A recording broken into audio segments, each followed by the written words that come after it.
Assalamualaikum warahmatullahi wabarakatuh.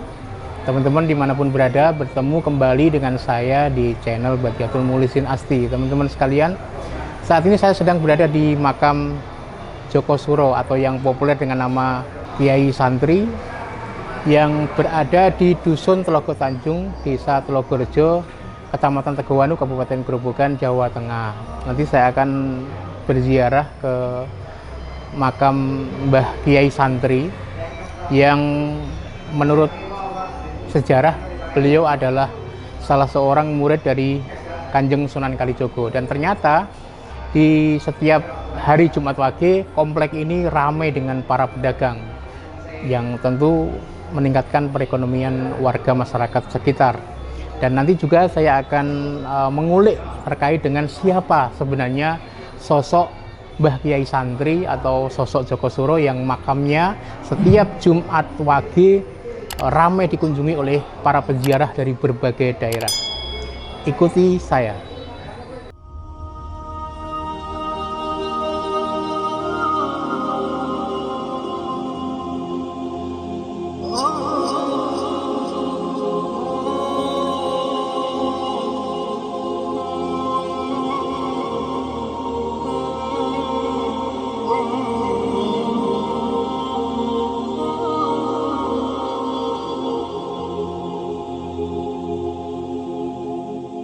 Teman-teman sekalian, pada hari Jumat Wage tanggal 4 November 2022, alhamdulillah saya berkesempatan berziarah ke makam Kiai Santri Joko Suro. Makamnya terletak di Dusun Telogo Tanjung, Desa Telogorejo, Kecamatan Tegowanu, Kabupaten Grobogan, Jawa Tengah. Makam Kiai Santri Joko Suro ini memang ramai dikunjungi oleh para peziarah yang datang dari berbagai daerah. Hanya saja kedatangan para peziarah ke makam ini tidak setiap hari, melainkan hanya pada hari pasaran Jumat Wage. Jadi setiap Jumat Wage komplek makam Kiai Santri ini sangat ramai. Tidak hanya ramai oleh para peziarah, namun juga ramai oleh para pedagang yang membuka lapak. Saya datang berziarah ke makam Kiai Santri ditemani oleh sahabat saya, Khoirozak Ibnu Marjan, atau saya biasa memanggilnya Mas Rozak, seorang tokoh muda di Desa Telogorejo yang saat ini sedang menggagas kampung santri telaga kitab di desanya itu. Lalu siapakah sosok Kiai Santri yang setiap Jumat Wage makamnya diziarahi oleh banyak peziarah? Untuk mendapatkan informasi tentang siapa Kiai Santri, oleh Mas Rozak saya diajak sowan dan bertemu dengan Kiai Afifuddin, tokoh agama sekaligus sesepuh Desa Telogorejo. Di kediamannya, saya sempat berbincang dengan Kiai Afifuddin terkait dengan sosok Joko Suro. Kepada saya, Kiai Afifuddin mengatakan bahwa Kiai Santri itu nama aslinya Joko Suro. Ia merupakan keponakan sekaligus murid Kanjeng Sunan Kalijogo. Joko Suro sendiri merupakan putra dari pasangan Empu Supo dan Dewi Rosowulan, adik kandung Sunan Kalijogo. Iya, Mbah Santri niku saklerese kan tasih ponakan Kanjeng Sunan Kalijogo, putranipun Nyai Rosowulan dawuh kalih Empu Sopo. Masalahipun saged pikantuk Empu Sopo pada waktu niku Mbah Kanjeng Sunan Kalijogo nyambarakaken sinten tiyange sing saged manggihi adik kula Rosowulan nak jaler dipek mantu nak istijak paseduluran ingkang raket. Nah ternyata sing saged manggihaken Empu Sopo kebangipun wonten daerah Ngrajek, Kecamatan Godong, nggih langsung dipun dawuhaken kalih Empu Sopo. Nggih. Empu Sopo kalih Nyai Rosowulan kagungan putra kalih. Ingkang setunggal namine Joko Supo, ingkang nomor kalih Joko Suro. Joko Suro. Joko Suro niku Mbah Yai Santri. Mbah Yai Santri.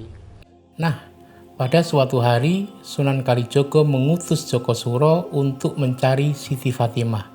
Siapa Siti Fatimah? Siti Fatimah adalah kakak Joko Suro dari lain ibu.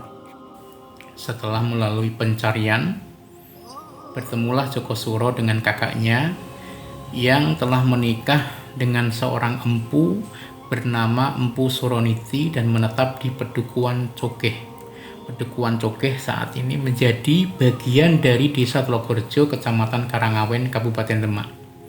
Kemudian tinggallah Joko Suro di rumah kakaknya itu dan mengembangkan syiar Islam di sana. Namun seiring berjalannya waktu, kehadiran Joko Suro rupanya mengusik kakak iparnya, Empu Suroniti. Rupanya Empu Suroniti cemburu dengan kedekatan Joko Suro dengan Siti Fatimah, istrinya. Padahal kedekatan itu hanyalah kedekatan seorang adik dengan kakaknya atau kedekatan seorang kakak dengan adiknya. Di puncak kecemburuannya, tanpa sepengetahuan istrinya, Empu Suroniti merencanakan untuk menyingkirkan Joko Suro dengan cara membunuhnya. Pada suatu hari, di sebuah hutan, Empu Suro membunuh Joko Suro. Dan tak jauh dari tempat dibunuhnya Joko Suro terdapat mata air dan pohon tanjung. Sehingga kelak di kemudian hari, tempat di mana Joko Suro dibunuh dinamakan Pedukuhan Tlogo Tanjung, yang berasal dari dua kata, yaitu Tlogo yang artinya telaga atau mata air, dan Tanjung yang berarti pohon tanjung. Tempat itulah yang kini terdapat makam Kiai Santri Joko Suro dan setiap Jumat Wage diziarahi oleh para peziarah dari berbagai daerah. Dan itu gandeng canengnya pripun, Mbah? Joko Suro terus kepaling panggih kali Empu Suroniti, niku. Fatimah, Mbak Yu termasuk Mbak Yu nggih. Mbak Yu. Mbak Yu tunggal bapak siji mak ngoten niku ingkang Nyai Siti Fatimah niku. Boten kan dan niku tinggal teng pundi niku? Daerah Cokeh. Cokeh niku Termasuk Sekete Rojosari. Kecamatan Karangawen. Nggih, berarti masuk daerah Demak nggih. Nggih, daerah Demak. Nggih. Terus panggih teng mriku. Nggih. Terus tinggal teng mriku napa pripun niki? Nggih, tumut teng mriku. Nggih, tumut teng mriku. Berhubung namine mbae niku sakti tiyange. Mbah Santri, Mbah Joko Suro niku nggih. Setiap sadian rondon, zaman ini kan rondon pajeng nggih, rondon gedang niku setiap pun di oleh nggih Mbak Yu, engko nak ning pasar aku tuh ono kembang gurih menyan niku. Lah seketika kembang gurih menyan niku wujudnya apa, Mbah? Kembang gurih niku nggih kados napa niku wedaan, nggih wedaan kalih menyan. Niku kangge Mbah Santri. Nggih nyuwune namung niku. Nggih. Termasuk oleh-olehan niku lah. Nggih. Dangu. Nggih namine Empu Suroniti, Mbak Yune kangane Mbah Santri curiga. Lho kok akrab men karo bojoku. Berarti kowe arep seneng karo bojoku. Padahal Mbak Yune ki ambak nggih. Pripun lah asalane diakal supadosa Mbah Santri niku Mbah Joko Suro jak purun buru ngoten. Padahal niate niku pun benten, niate memang ngajeng niat dipajahi. Nah, akhir-akhir dijak saestu sedaya pusakane teng ngene niki, teng hutan niki asline hutan kan nggih. Nggih. Lah teng mriku niku sedaya pusaka ning mboten enten simpan. Kan ahli empu niku Empu Suroniti niku ndamel gaman kan. Nggih. Nak mboten doklek empletot, nggih.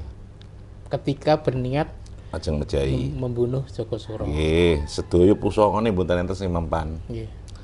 Akhire mbae ngendika, "Kang, kowe kok tegel patiku?" Ya tegel, kowe karepen nyenengi bojoku kan. Akhire pusakane mbae kagemane mbae diserahke, kowe nak tegel iki. Tapi dengan syaratan aku nak nganti ninggal jasadku sendekno wit Tanjung cedhake Tlaga iki.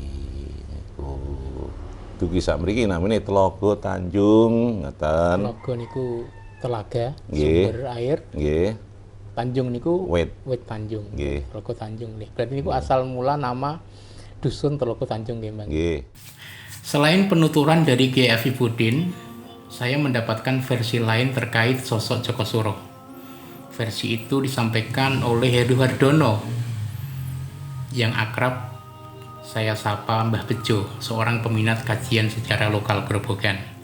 Menurut Mbah Bejo, Kiai Santri atau versi Mbah Bejo lebih pas disebut Mbah Santri, merupakan murid Sunan Kalijogo yang ikut dalam rombongan pencarian kayu untuk bahan pembangunan Masjid Agung Demak. Dalam perjalanan pulang ke Demak ada seorang santri yang sakit dan meninggal dunia. Rencananya santri yang meninggal itu mau dibawa pulang dan dimakamkan di Demak.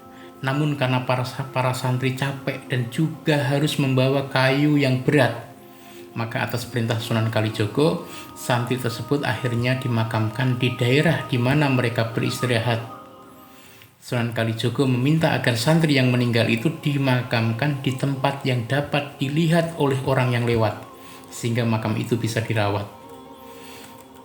Seorang penggembala kerbau yang mengetahui ada makam murid Sunan Kalijogo lalu merawatnya secara sukarela. Karena tidak tahu nama murid Sunan Kalijogo yang dimakamkan itu, maka oleh penggembala kerbau itu, makam itu diberi nama makam santri, yang kelak populer dengan nama makam Kiai Santri Jokosuro, dan pada perkembangannya ramai diziarahi oleh para peziarah yang datang dari berbagai daerah. Teman-teman sekalian, seiring waktu, makin banyak peziarah yang datang ke makam Kiai Santri. Tahun 1990-an, seiring makin banyaknya peziarah, warga setempat mulai memanfaatkannya untuk mengais rezeki dengan menggelar lapak. Setiap Jumat Wage yang menjadi hari berziarah di makam Kiai Santri Jokosuro, warga menggelar dagangan. Ada yang menggelar dagangannya berbentuk makanan, mainan anak, ikat hias, peralatan rumah tangga, dan lain sebagainya. Saat ini selain warga setempat, para pedagang juga banyak yang berasal dari luar desa. Nah, terus niki Mbah, Dugi Samriki kan ternyata wau kalau ziarah mriku kan ternyata banyak pedagang. Niku kinten-kinten mulai tahun pinten nggih, Mbah? Nggih, sekitar mulai tahun 90-an lah. 90-an ya. 90-an. 90-an berarti Mas Rojak belum di sini ya? Belum ya. Berarti mulai 90-an itu pedagang. Itu asal muasal pripun Mbah kok sampai wadah pedagang niku? Nggih. Ngeten, sakleres niku kan janjane wingi namun arang-arang. Ternyata semakin banyak tamu, semakin tiang dagang tambah. Lah kula pikantuk weling kalih baik ya Mbak, nggih. Wong nggo Tanjung jaan dikira ning omahku, ki go Tanjung ngarepe peteng. Kejadian corona wingi niku. Nggih. Dan corona. Tiang mriki mboten do purun, malah tepi-tepi sing do mlampah. Contohnya kados Mbah Munib barang niku kebukae saking mriki. Mbah Munib Giri Kusuma. Nggih. Wong dalu-dalu niku dugi mriki. Teman-teman sekalian, ada satu pertanyaan. Kenapa waktu berziarah hanya pada Jumat Wage? Menurut Kiai Afifuddin, konon Jumat Wage merupakan hari lahir atau weton Kiai Santri Jokosuro, sehingga hari itu diyakini merupakan hari terbaik untuk berziarah ke makam Kiai Santri. Jadi setiap Jumat Wage makam Kiai Santri sangat ramai, tidak hanya oleh banyaknya peziarah, namun juga banyaknya para pedagang. Ya niki Mbah, soal kenging nopo kok namung dinten Jumat Wage raminipun peziarah? Kelahiranipun. Oh, termasuk jejak kelahiranipun. Mbah Santri. Ibaratipun dinten wetonipun nggih. Nggih. Terdeteksi nggih Pak nggih. Terdeteksi. Terus Jumat Wage kenapa banyak peziarah yang datang itu karena itu adalah hari kelahirannya. Kelahirannya. Kalau Kholipun, Mbak? Kholipun kula wingi bulan Ruah. Bulan Ruah nggih. Berarti Mbah Yai Santri dipun kholi setiap bulan Ruah tanggal 25. Mriki wonten acara. Enten. Oh nggih. Dalam lingkup Jawa Tengah, terkhusus di wilayah Kabupaten Grobogan, makam Kiai Santri memang tidak sepopuler makam-makam tokoh besar lainnya seperti makam Ki Ageng Tarup, makam Ki Ageng Getas Pandowo, dan makam Ki Ageng Selo. Namun potensi kepariwisataan makam Kiai Santri Jokosuro tak bisa dipandang remeh. Ramainya pengunjung dan pedagang meski hanya setiap Jumat Wage membuktikan makam ini sangat potensial untuk di-branding sebagai destinasi wisata religi yang cukup prospektif. Teman-teman sekalian, demikian ziarah saya kali ini. Sampai bertemu dengan ziarah-ziarah saya selanjutnya. Mudah-mudahan bermanfaat dan menginspirasi. Wassalamualaikum warahmatullahi wabarakatuh.